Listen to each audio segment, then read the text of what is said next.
अस्सलाम वालेकुम नाज़रीन, मेरा नाम डॉक्टर इनाम दानिश है और मैं कार्डियोलॉजिस्ट हूँ। सोशल मीडिया पे आजकल एक वीडियो सर्कुलेट कर रही है, उनकी वीडियो है यूट्यूब की और उसका नाम है मेडिसिन माफिया एक्सपोज्ड। तो काफ़ी लोगों ने मुझसे शेयर की है और उस पर कॉमेंट्स मांगे हैं कि ये क्या है, क्या इन्होंने सही कहा है। मैंने वो वीडियो देखी, उन्होंने ये कहा कि मेडिसिन के बारे में कि मेडिसिन की जो प्राइसेस हैं उनको उन्होंने डिस्कस किया कि ये प्राइस का इतना डिफरेंस क्यों है। उन्होंने एग्जांपल दी कि नमक है, तो नमक है, हंडिया में डालेंगे वो नमकीन हो जाएगी। अब वो नमक जो है 10 रुपये की थैली में मिले, 50 रुपये की थैली में मिले या 100 रुपये की थैली में मिले, तो नमक ही है। जो 100 रुपये की थैली में बेच रहा है वो लूट रहा है। तो उनका कहने का मकसद ये है कि जो महंगी मेडिसिन, फिर उन्होंने बहुत सारी मेडिसिन की एग्जांपल भी दी, उनके पास बॉक्सेस थे और उनके ऊपर प्राइस भी लिखी हुई थी।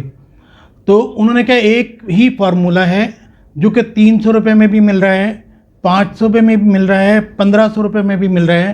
तो जो 1500 रुपये में बेच रहा है वो उसका ज़्यादातर शेयर डॉक्टर को दे रहा है। अफसोस की बात यह है कि हमारे यहाँ येलो जर्नलिज़म है कि लोग तहकीक नहीं करते। अगर वो किसी डॉक्टर से मालूम कर लेते कि ये प्राइस का डिफरेंस क्यों है, तो हो सकता है कि वो इस तरह का प्रोग्राम ना करते। वो तहलका मचाना चाहते थे, लोगों में बदगुमानी पैदा करना चाहते थे। और मेरा ये काम है कि मैं आपको प्रॉपर अवेयरनेस दूँ, इन्फॉर्मेशन दूँ। तो पहले तो मैं उनकी इस बात का जवाब दे दूँ कि जो उन्होंने कहा कि नमक तो नमक है, इसी तरह कार तो कार है। कार का काम जो है, नमक का काम नमकीन करना है, कार का काम एक जगह से दूसरी जगह आपको ट्रांसफ़र करना है। अब वो कार जो है मैरान हो, मर्सिडीज़ हो, BMW हो, ऑडी हो, तो इनकी प्राइस में डिफरेंस क्यों है? कार तो कार है, कार का काम एक जगह से दूसरी जगह। नमक तो नमक है, नमक का काम जो है सिर्फ नमकीन करना है। तो वो 100 रुपये में क्यों मिल रहा है, 10 रुपये में जब मिल रहा है? तो ये तो उनकी इस बात का जवाब है कि मुख्तलिफ़ चीज़ों की क्वालिटी होती है या उसके कुछ रीज़न्स होती हैं जिसकी वजह से उसके प्राइस ज़्यादा होते हैं। तो आप सबको कम एक साथ ही जैसे नहीं कह सकते हैं। अब मैं आता हूँ प्रॉपर इन्फॉर्मेशन के ऊपर। ये तो उनकी इस बात का जवाब है। अब मैं आता हूँ प्रॉपर इन्फॉर्मेशन के ऊपर कि प्राइस का डिफरेंस क्यों है मेडिसिन के अंदर। वो मेडिसिन जो 300 रुपये में भी मिल रही है, 500 में भी मिल रही है और 1500 में भी मिल रही है, और क्या 1500 वाला जो है वो डॉक्टर को उसका शेयर देता है कि नहीं, ये मैं आज आपको बताना चाहता हूँ। देखिए, हमारे यहाँ तकरीबन समझें कि 4 तरह की फार्मा हैं। एक नंबर 1 है मल्टीनेशनल, नंबर 2 हमारी नेशनल फार्मा है, नंबर 3 फ्रेंचाइज फार्मा है, और नंबर 4 हर्बल या न्यूट्रिएंट फार्मा है। तो इनका आप डिफरेंस समझें तो आपको प्राइस समझ में आ जाएगी। मल्टीनेशनल कंपनीज वो ब्रांड लीडर होती हैं, रिसर्च करती हैं, अरबों खरबों पे एक प्रोडक्ट के ऊपर रिसर्च करके एक फार्मूला बनाती हैं। उसके बाद उनका एक कुछ ख़ास पीरियड होता है जिन पे उनकी मोनोपोली होती है और वो उसको सेल करके अपना वो प्रॉफिट भी लेती हैं जो प्रोडक्शन का है, और वो प्रॉफिट भी लेती हैं जो उनके जो पैसे रिसर्च के ऊपर खर्च हुए हैं। तो यही वजह है कि मल्टीनेशनल कंपनी की जो मेडिसिन है वो एक्सपेंसिव होती हैं, क्योंकि उसके अंदर रिसर्च के पैसे भी शामिल होते हैं। अच्छा, अब दूसरे ये कि पाकिस्तान में मल्टीनेशनल का कंट्रीब्यूशन बहुत कम है। मुझे सनोफी वालों ने बताया कि पूरी दुनिया में सनोफी की जो सेल है उसका 5%, 0.5%, यानी कि 1% भी नहीं, 0.5% सेल पाकिस्तान में होती है। तो पाकिस्तान का कंट्रीब्यूशन मल्टीनेशनल के अंदर जस्ट 0.5% है, 1% भी नहीं है। इसलिए इनकी जो है वो प्रोडक्ट महंगी होती हैं। दूसरे ये कि इनका जो रॉ मटेरियल है वो यूजुअली यूरोप से आता है। अब यूरोप में जो हर चीज़ महंगी है, आप देखें अमेरिका में, यूरोप में हर चीज़ महंगी है। तो जब आप एक्सपोर्ट करें, इंपोर्ट करेंगे यूरोप से और रॉ मटेरियल महंगा मंगवाएंगे तो ज़ाहिर कि उसकी प्राइस भी ज़्यादा होगी। तो मैं किसी को डिफेंड नहीं कर रहा हूँ, मैं सिर्फ आपको बता रहा हूँ कि डिफरेंस क्या है। एक तो रॉ मटेरियल यूरोप से आता है, सेकेंडली ये कि उनकी रिसर्च भी इसके अंदर शामिल है। यही वजह है कि मल्टीनेशनल जो कंपनीज़ हैं उनके प्राइस ज़्यादा हैं। इनके ऊपर चेक एंड बैलेंस इतना ज़्यादा होता है मल्टीनेशनल कंपनीज़ के ऊपर कि ऑडिट में ये जाते हैं, ऑडिट के अंदर, कि ये पॉसिबल नहीं है कि ये डॉक्टर्स को पैसे दे सकें, क्योंकि वो ऑडिट के अंदर आ जाएगा। तो जो 1500 रुपये की चीज़ बेच रहा है वो उसके लिए पॉसिबल नहीं है कि वो डॉक्टर के साथ शेयर करे, वो उसको अच्छा, नंबर 2 पे जो है हमारी नेशनल फार्मा आती है। जो कि इसे जेनरिक फार्मा भी कहते हैं, मी टू भी कहते हैं। यानी कि जो मल्टीनेशनल या ओरिजिनल ब्रांड लीडर है वो अपना फार्मूला सेल कर देता है कि खुद अर्न करने के बाद एक ख़ास टाइम पे उनकी मोनोपोली होती है कि भाई इतने अरसे तक तो हमसे मार्केट में हम सेल करेंगे, उसके बाद पहले 10 साल थी, अब नहीं मालूम कि कितने, तो उसके बाद फिर वो फार्मूला सेल कर देते हैं बाकी कंपनीज़ को भी, आप अपनी प्रोडक्शन करें और बेचें। अमूमन हमारे यहाँ जो नेशनल फार्मा है उसका रॉ मटेरियल इंडिया या चाइना से आता है, और इंडिया से रिलेशन ख़राब होने के बाद ज़्यादातर हमारा जो रॉ मटेरियल है वो चाइना से आता है। उसके अंदर एक जो नेशनल फार्मा है कि वो बाकायदा इंपोर्ट करते हैं, यहाँ उनकी फैक्ट्री है, प्लांट है, वर्कर्स हैं, केमिस्ट हैं, ये पूरा सेटअप है जिसके अंदर वो टैक्स भी देते हैं, सब कुछ गवर्नमेंट की नज़र में भी आता है।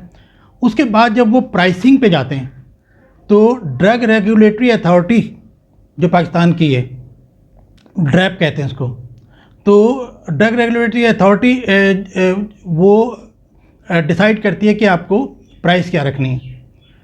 तो उनका फार्मूला ये है कि जो ब्रांड लीडर है यानी कि मल्टी नेशनल कंपनी है, आप उससे कम अपनी प्राइस रखें। यानी कि अगर ब्रांड लीडर जो है उसकी प्राइस 1500 रुपये है तो आप उससे कम 1400 पे रख सकते हैं। हमारी फार्मा जो है ये डिसाइड करती है कि हमारी मार्केट कैसी है, लोगों की परचेजिंग पावर कैसी है, तो वो अपने हिसाब से रख लेते हैं कि भाई हमारी इतनी कॉस्ट आ रही है और हमारी जो पब्लिक है वो इतने में परचेज कर सकती है। तो वो उनकी मर्ज़ी है, वो 300 रखें, 400 रखें, 500 रखें, अपने प्लांट और मटेरियल के हिसाब से वो रख लेते हैं। तो गवर्नमेंट ने तो उनको कहा कि अगर ब्रांड लीडर 1500 रुपये में सेल कर रहा है आप 1400 में सेल कर सकते हैं, मगर हमारी नेशनल कंपनीज जो है वो 1400 में सेल नहीं करती, बल्कि मार्केट सिचुएशन देखते हुए हमारे लोगों की क़ुव्वत ख़रीद देखते हुए वो 400-500 के करीब इस तरीके से कहीं रख लेते हैं। इनका भी ऑडिट होता है, चेक एंड बैलेंस है, इनकी मार्केटिंग है, प्लांट है, सब कुछ है। तो इनके लिए भी पॉसिबल नहीं होता कि वो डॉक्टर्स को शेयर दे सकें क्योंकि ऑडिट सिस्टम जो है बहुत स्ट्रॉन्ग है। अब आते हैं तीसरी एक कैटेगरी है जिसे हम कहते हैं फ्रेंचाइज फार्मा। फ्रेंचाइज फार्मा ये होती है कि मैं आज डिसाइड कर लूँ कि मुझे एक प्रोडक्ट बनवानी है, तो मैं गवर्नमेंट से एप्लीकेशन दूंगा कि भाई मुझे ये पैरास्टामोल इनामोल के नाम से बनवानी है, वो परमिशन दे देंगे जो भी उसकी फ़ीस होती है। उसके बाद जो कुछ कंपनीज़ ऐसी हैं, प्रोडक्शन फैक्ट्रीज़ हैं जो कि मार्केट में अपनी प्रोडक्ट लेके नहीं आती हैं बल्कि इनको बना के देती हैं, लोगों को, दूसरी कंपनीज़ को बना के देती हैं। मैं उनके पास जाऊँगा, मैं उनसे कहूँगा भाई ये आप पैरास्टामोल मेरे नाम से बना दें, और ये वहाँ से वो पैक करके वो बना के मुझे दे देंगे।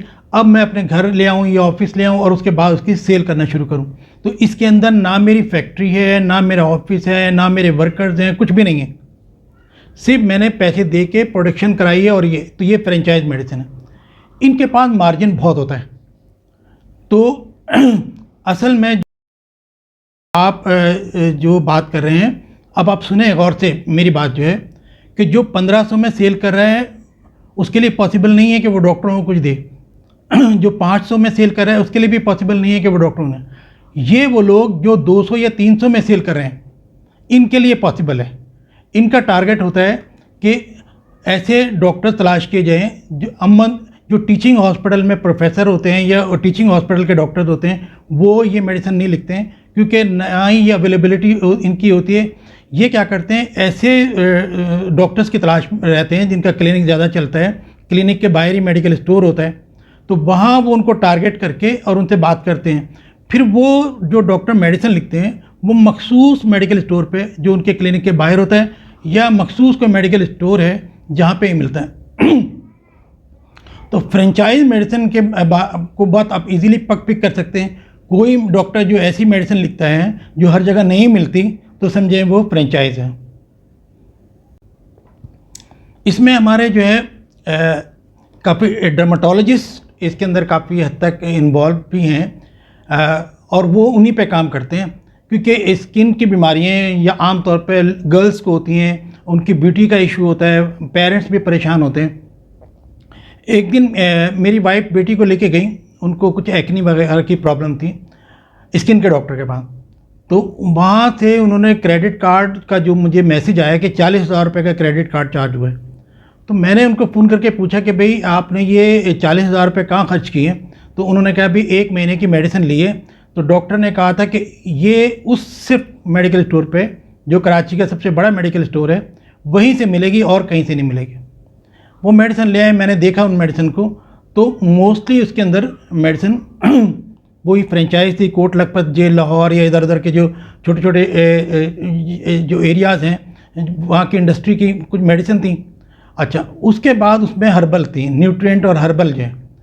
तो यानी कि 1 महीने की मेडिसिन 40,000 रुपये की, और वो ना मल्टीनेशनल है ना वो नेशनल है, बल्कि वो फ्रेंचाइज हैं कि जिनके ना कोई फैक्ट्री है ना ऑफिस है, बस वो प्रोडक्शन कराते हैं और डॉक्टर्स को टारगेट करके और अपनी मेडिसिन सेल कराते हैं।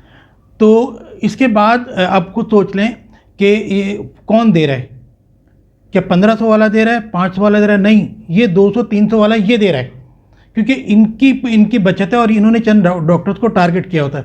और उनको आप इजीली पहचान सकते हैं, जो मेडिसिन सिर्फ मखसूस जगह पे मिलती है वो मेडिसिन है जो फ्रेंचाइज है। फार्मूला वो भी ठीक है, जाहिर है कि पाकिस्तान में बनी है, मगर ये कि उनके चूँकि अखराजात बहुत कम हैं, तो इसलिए वो अट्रैक्शन देने के लिए मुख्तलिफ मार्केटिंग के तरीके इख्तियार करते हैं। जो न्यूट्रिशन वाले हैं उनके ऊपर तो कोई चेक एंड बैलेंस नहीं है प्राइस के ऊपर, वो तो जो चाहे एक अपने प्राइस खुद ही रखते हैं और उनके ऊपर चेक एंड बैलेंस ही नहीं है। इसका सबसे बड़ा नुकसान बहुत जगहों पे भी होता है। जैसे इमरजेंसी है, अगर किसी इमरजेंसी के डॉक्टर से उन्होंने डील कर ली कि भाई आपको ये हम इतने % देंगे और आप हमारी मेडिसिन सेल करें, तो वो क्या करते हैं कि एडमिशन नहीं करते पेशेंट, हार्ट अटैक के पेशेंट को भी एडमिट नहीं करते, उसको 10 दिन की मेडिसिन दे के घर भेज देते हैं, क्योंकि उस 10 दिन की मेडिसिन के अंदर उनको प्रॉफिट मिलता है। तो अब ये पब्लिक की अवेयरनेस पे मैं चाहता हूँ कि अवेयर हूँ।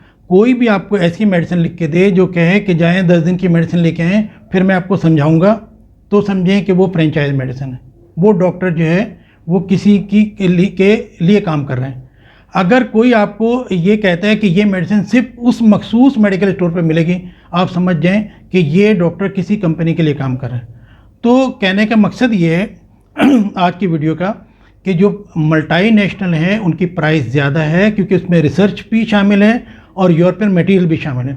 नेशनल फार्मा हमारी तकरीबन दरमियानी प्राइस रखती हैं, इनको अलाउ होता है कि ये ब्रांड लीडर के करीब पर भी ले जा सकते हैं प्राइस, मगर ये जानबूझ के मार्केट को देखते हुए अपनी प्राइस कम रखते हैं ताकि लोग ख़रीद सकें।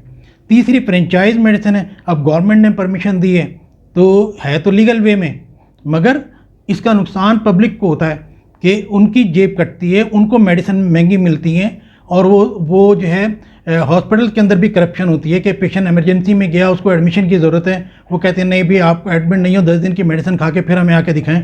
तो अगर करप्शन रोकनी है तो फ्रेंचाइज को रोकना होगा, ये न्यूट्रिशन वालों को रोकना होगा, यहाँ पे करप्शन है। तो उम्मीद है कि आज आपको समझ में आ गया होगा कि मेडिसिन की प्राइस डिफरेंट क्यों है। एक इम्पॉर्टेंट पॉइंट उन्होंने और रेज़ किया, वो कहते हैं कि ये जो फार्मा कंपनीज़ हैं ये डॉक्टर्स को टूर कराती हैं। हर फील्ड के अंदर कॉन्फ्रेंसेस होती हैं, जिसमें मेडिकल फील्ड के अंदर भी कॉन्फ्रेंसेस होती हैं। दुनिया में जो भी नई चीज़ आती है, ये रिसर्च होती है, उसको प्रेजेंट करने के लिए कॉन्फ्रेंसेस होती हैं। तो जो पढ़ने लिखने वाले डॉक्टर होते हैं, जिनको पढ़ने लिखने से इंटरेस्ट होता है, वो ये कहते हैं कि भाई वो इनवाइटेड होते हैं उन कॉन्फ्रेंसेस के अंदर, तो उनको ये कंपनीज स्पॉन्सर कर सकती हैं। और ये सिर्फ मेडिकल फील्ड में नहीं है, हर फील्ड के अंदर जो भी बड़ी कॉन्फ्रेंसेस होती हैं उनको रिलेटिव जो इंडस्ट्री है वो स्पॉन्सर करती है, वो हेल्प करती है इसके लिए।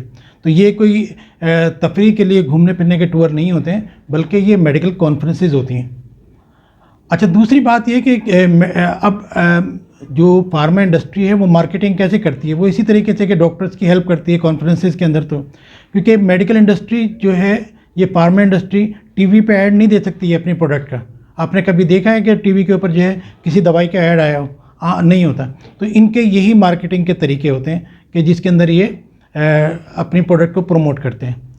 दूसरी चीज़ जो उन्होंने जिक्र किया है कि डॉक्टर्स जो है सिर्फ फार्मूला लिखें, अब बाकी मेडिकल स्टोर वाले वो दें, उनकी मर्ज़ी के वो कौन सी मेडिसिन देते हैं। देखें, डॉक्टर के पास जब पेशेंट आता है, सबसे बड़ी चीज़ तो वो अपनी ज़िंदगी है जो डॉक्टर के हाथ में दे देता है, कि उसका ट्रस्ट है, एतमाद है। डॉक्टर ये चाहता है कि मेरा पेशेंट ठीक हो जाए। जब पेशेंट ठीक होगा तो जाहिर है वो किसी और को रेफ़र करेगा, तो उससे डॉक्टर की प्रैक्टिस बेहतर होती है। मैं तो ये करता हूँ कि अपने तमाम पेशेंट्स को 1 वीक के बाद फ्री कंसल्ट करता हूँ। मैं कहता हूँ आप आके मुझे 1 हफ्ते के बाद दोबारा दिखाएं और मैं देखता हूँ इन मेडिसिन से आपको कितना फ़ायदा हुआ। अगर मैं अच्छी मेडिसिन ना लिखूँ तो पेशेंट तो ठीक ही नहीं होगा, तो क्या मैं अपनी मार्केटिंग ख़राब करूँ? क्या मैं अपनी प्रैक्टिस ख़राब करूँ? ऐसा नहीं हो सकता। तो डॉक्टर की कोशिश ये होती है कि वो अच्छी मेडिसिन लेकिन रीज़नेबल प्राइस के अंदर, पेशेंट खुद ही कहते हैं कि डॉक्टर साहब ज़रा इकोनॉमिकल लिखिएगा, वो उसके हिसाब से लिखते हैं। आप सोचें अगर ये इख्तियार मेडिकल स्टोर को दे दिया जाए कि वो डिसाइड करें कि आपको किस कंपनी की मेडिसिन देनी है, उनका तो टारगेट है ही सिर्फ बिजनेस प्रॉफिट। उनका तो टारगेट है ही नहीं कि आप को वो दवा काम कर रही है कि नहीं कर रही है। उनको तो इससे मतलब होगा कि उस मेडिसिन में प्रॉफिट कितना है, तो जिसमें प्रॉफिट ज़्यादा होगा वही आपको वो प्रोडक्ट देंगे। अगर फॉर एग्जांपल पैरासीटामॉल मैं लिखता हूँ, एक फार्मूला लिख के आपको दे दूँ और आपसे कहूँ कि मेडिकल स्टोर पे जाके लें पैरासीटामॉल, तो आपने इख्तियार दे दिया मेडिकल स्टोर को कि आप जितना चाहे कमाएं, आप जिस कंपनी की चाहे पैरासीटामॉल दें और वो वही देगा जो सस्ती होगी, जिसके अंदर उसको प्रॉफिट ज़्यादा होगा, पेशेंट को फ़ायदा हो या ना हो। तो मैं इसकी मुखालफत करता हूँ। ये इख्तियार डॉक्टर के पास ही होना चाहिए क्योंकि वो इलाज कर रहा है, वही अपने पेशेंट को जवाबदेह भी होता है। अगर दवा काम नहीं कर रही है तो वही देखता है कि ये मेडिसिन क्यों काम नहीं कर रही है। या तो आप मेरे साथ अपने किसी प्रोग्राम में शो रख लें ताकि मैं आपके ये कोई जो कॉन्सेप्ट्स हैं ये क्लियर कर सकूं। आप यूट्यूब पे मेरे साथ प्रोग्राम कर लें या टीवी पे प्रोग्राम कर लें ताकि मैं आपको जो गलतफहमियाँ हैं इसका अजाला कर सकूं, आपको बता सकूं, और ताकि यूट्यूब पे आप इस तरह की वो ना दें, बग़ैर इन्फॉर्मेशन के प्रोपेगेंडा ना करें, तहलका खेजी ना करें, डॉक्टर्स का एतमाद ख़त्म ना करें। पब्लिक का जो एतमाद डॉक्टर्स के ऊपर है, अपने मसीहा के ऊपर है, वो एतमाद ख़त्म ना करें।